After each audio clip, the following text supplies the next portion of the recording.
In the summer of 2022, conversations happening around Hinge Park, a small wetland park in the middle of Vancouver, was dominated by talk of the beaver. Beavers are rare but not entirely unprecedented residents of this park.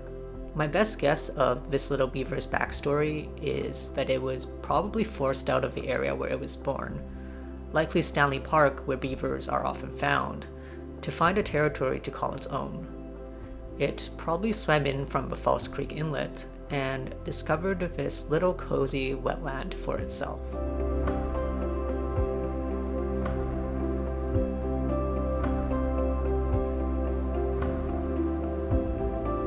I probably spent a few hundred hours in the area over the summer, trying to get good footage of the tenacious rodent that had already started setting up a home. I wasn't alone in my efforts. In that time, I serendipitously befriended several more regulars who turned up to do the same thing, all with cameras and curiosity and a shared fascination with nature and wildlife. I formed some cherished memories simply spending time there with like-minded people, conversing about our shared passions. The beaver brought us together. During those summer months, the beaver made the park its own, always busy eating and building and reshaping. Beavers are nature's architects, and they often play a key role in ecosystems by shaping their environment in ways that allow other animals to thrive. Unlike humans, beavers are either nocturnal or crepuscular, meaning that they are active either in the dark of night or the hours of dusk and dawn. This made filming and photographing this particular beaver almost comically difficult. Apart from being particularly elusive, spending most of its time underwater or hidden by undergrowth even when it was awake, it would also only normally be up and active right before or after it got dark, making it difficult to spot with the naked eye, never mind document with my ancient handheld video camera. Beavers are remarkably agile in water, and they can hold their breath for a dozen or more minutes at a time without needing to come up for air. It could submerge in one area and re-emerge a long way away, another reason it was difficult to catch a glimpse of it. The many hours spent there were not wasted though, of course.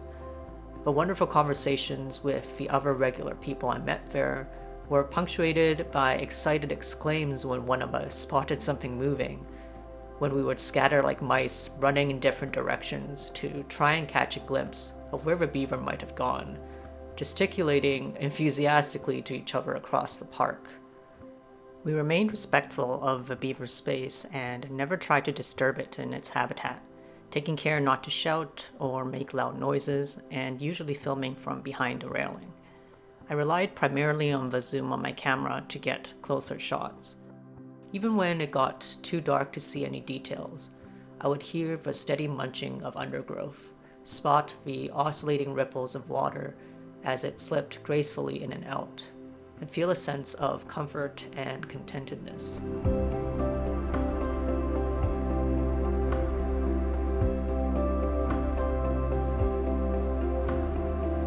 I began building up ways to spot the beaver without the need to see it directly.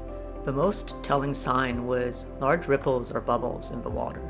There aren't normally very many large animals in the park's waters, with the only other candidate for such ripples being ducks. By following the distinctive patterns of water movement, I could sometimes trace the beaver's movements and get a glimpse of it half hidden by the shore. Another sign would be the telltale sound of it slapping its tail against the water. The loud slap acts as a warning call for other beavers, though if this one was alone, it was most likely a territorial display, or an attempt to startle predators as it dove underwater to swim away. I did feel a little bad for this young beaver. It is not uncommon to see garbage in the water from people haphazardly littering, or even oil pollution as the result of rainwater runoff from the big roads. Although the animals who call it a home seem to do okay there, an ode to the resilience of nature, it would still pain me to see that this habitat was not always treated with the respect and kindness it deserved.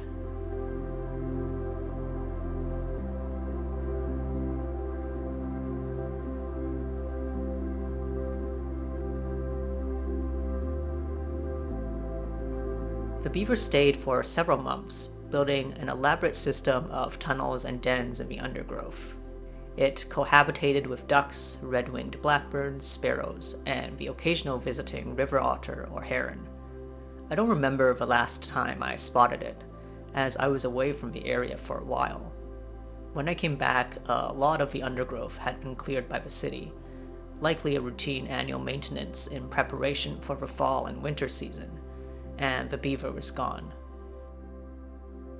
They are resilient and tenacious animals, and more likely than not, this particular beaver simply moved away to another place, possibly one that is slightly more suitable for long-term habitation and to raise a family.